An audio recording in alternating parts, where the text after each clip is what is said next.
బేసికల్‌గా ఏ రోగానికైనా ఇందాక మీరు చెప్పినట్టుగా ఒకటే బ్రీతింగ్ ఎక్సర్‌సైజ్ లాంటివి ఉంటాయా?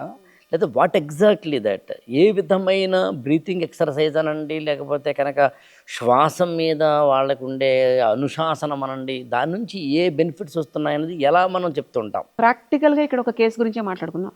సూపర్. ఈజీ ఉంటుంది మీకు సూపర్. నాకు. సో ఏంటంటే ఇక్కడ బ్రీతింగ్ టెక్నిక్స్ వాళ్ళవి కాదు ఫస్ట్ థింగ్. హ్మ్.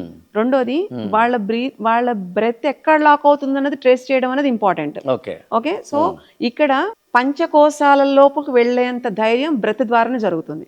Okay. Breath is like the key element to attach. అంటే ప్రాణమయ కోసం, అన్నమయ కోసం, అలాగ మనం పైకి వెళ్తుంటే విజ్ఞానమయ కోసం, ఆనందమయ కోసం, ఇలాంటివన్నీ ఒకదానికొకటి బైండ్ అయి ఉంటాయి, linked up with some astral cord sent through breath. Hmm. Okay, hmm. So ఇలాంటి ఒక కాన్స్టిట్యుయెన్సీ బాడీకి ఉంటుంది. హ్మ్. అలా ఉంటున్నప్పుడు సపోజ్ మీరే ఉన్నారు, మీ నాన్నగారికి ఏదో సమ్ ఫలానా ఒక ప్రాబ్లం ఉండింది. హ్మ్. ఓకే, హ్మ్. ఆ ప్రాబ్లం ఏంటో మీకు తెలియలేదు, ఓకే. కానీ hmm. By you came through him, hmm. Obviously. Right?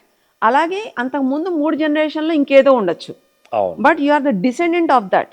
Exactly. So this is an application going reverse back to that point where the energy got blocked. Oh. So అది తీస్తే ఇక్కడ మీరు విల్ బి ఫైన్.